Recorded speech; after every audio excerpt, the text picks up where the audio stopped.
All right, question now to Sylvester Turner. It's a simple question, but a couple of the people who held public office have told me that when you go into this office, you should have three things in mind. 3 ideas, top 3 things you want to do, a to-do list in your first 90 days in office. Pretty simple question. Give us your to-do list, your top 3 items you want to do if you're elected mayor. Infrastructure is one, fix the doggone streets. And that county has a 24-hour road repair system. The city should have one as well. Number 2, financial management.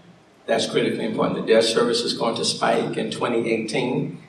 It's always good to pay on your debt, but we need to smooth that out. We are going to have to address the revenue issue, and you're certainly going to have to balance the books. That's what I have done for the last 21 or 26 years. So the infrastructure the financial management is critically important. And then the transportation. A lot of congestion in our area. In this legislative session, we ended diversions away from the Texas Department of Transportation. So $1.2 billion will be coming into our system. If people vote yes on the proposition in November, that's another $2.5 billion that will be coming to the Texas Department of Transportation. And then based on the formula that we are utilizing, 40% of those dollars will go to areas that are congested in the state. Houston-Harris County, certainly. Thank you. Sylvester Turner. Chris Bell, top 3 items. Zero-based budgeting, it will dramatically save money. It will be a whole new way of budgeting in the city of Houston. New pothole trucks. There are now pothole trucks that can be manned with 1 person. They can be trained in 2 days and fill small potholes in less than 5 minutes. We need a lot of those here in the city of Houston. And also the introduction of the city staff program, which would be the analysis of data, actually looking at response times, whether it's for garbage collection or police or fire or pothole abatement, and responding. Thank you very much, Chris Bell. Stephen Costello, top 3 items on your list. Just as I said earlier in my introduction, public safety, public infrastructure, and pension reform. If we don't do any of those, we are in serious trouble. And pension reform pays for most of those. And we need to make our community safe. We need to make our community infrastructure adequate for us on a daily basis. Adrian Garcia.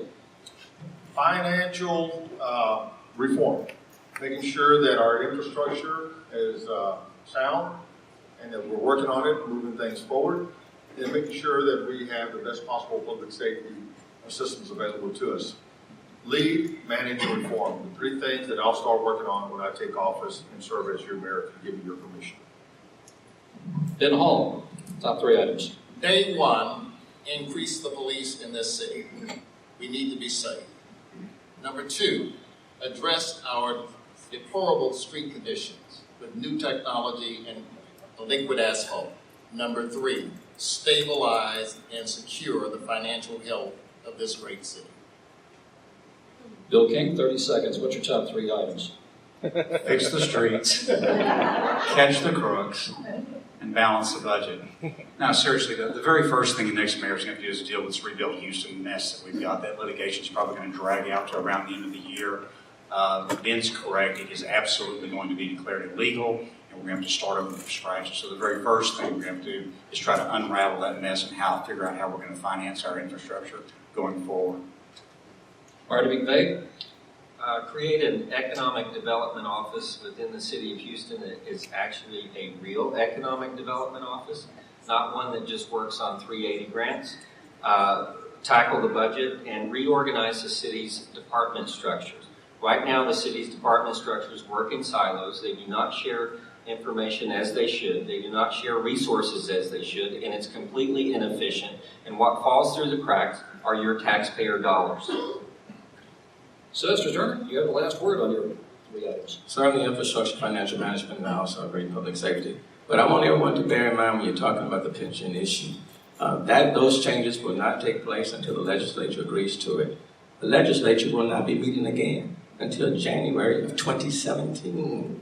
The earliest you will get anything will be September 1st of 2017. So for those who are relying on pension reform to manage and operate the city, what are you going to do for 16 and 17?